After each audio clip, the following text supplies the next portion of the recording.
Gentleman yields back. Director, let me go back to where Mr. Bishop was. Tell me about the drone. You act like you wanted to fill us in on that. Fill us in. So we have recovered a drone that the shooter appears to have used. It's being exploited and analyzed by the FBI lab. The drone was recovered in his vehicle. So at the time of the shooting, the drone was in his vehicle with the controller.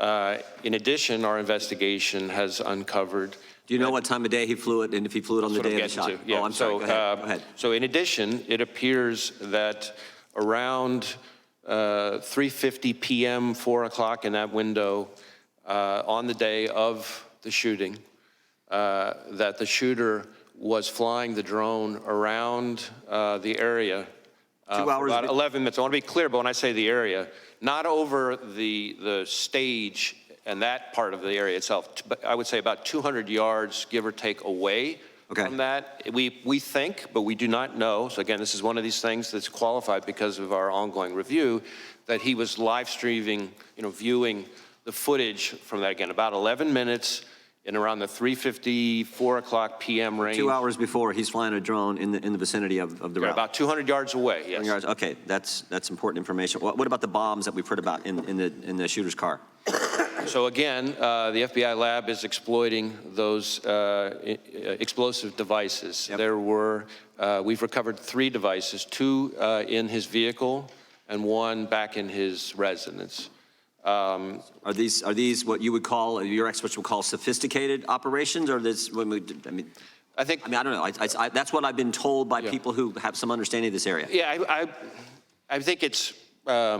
We've seen more sophisticated and less. I would say these are relatively, again, keyword relatively crude devices themselves, but they did have the ability to be detonated remotely. And so to that point, in addition to the 2 devices that we recovered out of his vehicle, there were receivers for those 2 explosive devices with the devices. And then on the shooter himself, when he was killed by law enforcement, he had a transmitter with him. Now, I do want to add one important point here, is at the moment, it looks to us, again, ongoing review, and I can't say that too many times, at a moment, it looks like because of the on-off position on the receivers, that if he had tried to detonate those devices from the roof, it would not have worked. But that doesn't mean the explosives weren't dangerous. And I'm sure we're going to get into all these subjects a little bit later as well. Tell us what you can about the encrypted platforms we've heard about.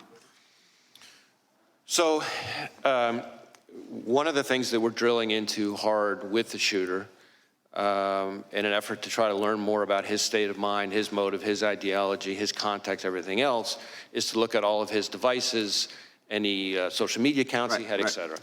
And one of the things we've learned in finally getting into his phone, which was also a significant technical challenge from an encryption perspective, but in addition, once we got on the phone, it turned out he was using some encrypted messaging applications. And again, the same question relative to the bombs. Was this pretty sophisticated, or is this is the kind of the norm you see with folks like, similar situation? How would you describe it? On this subject, I would say this has unfortunately now become very commonplace, and it's a real challenge for not just the FBI, but state and local law enforcement all over the state. Tell me exactly the scope of, does the scope of your investigation include what I call that critical 5 minutes from when the 6:09, when this is based, I think, on information you've given to Congress, 6:09 when the shooter's identified on the roof, and 6:14 when President Trump is ultimately escorted off, and all that happens, the shots that take place in between there.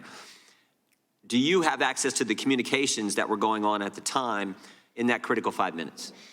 So our investigation, when you say scope, our investigation includes that time frame, although focused again on the shooter himself and his day. Now, as involved in that, he's obviously involved in that time frame. Correct, and as part of that, as part of our focus, our investigation of the shooter and the attack, of course, we are interviewing law enforcement from the scene, because those are some of the most significant witnesses, and we're obviously getting access to their materials and that kind of thing, and the Secret Service has been fully cooperative. You have access to the communications that exist there? That exact question, I don't, as I sit here at the moment, I don't know the exact answer to that question, but I know that Secret Service has been cooperative with us. The Congress would like access to those communications as well. I mean, not just that 5 minutes, although I think that's the critical time frame.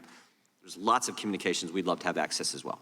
I see my time is up, and they have called votes on the floor. I think there are about 6 minutes left in votes, so the committee will stand in recess until approximately 10 minutes after votes conclude on the House floor. I'm Steve Doocy. I'm Brian Kilmeade. And I'm Ainsley Earhart. And click here to subscribe to the Fox News YouTube page to catch our hottest interviews and most compelling analysis.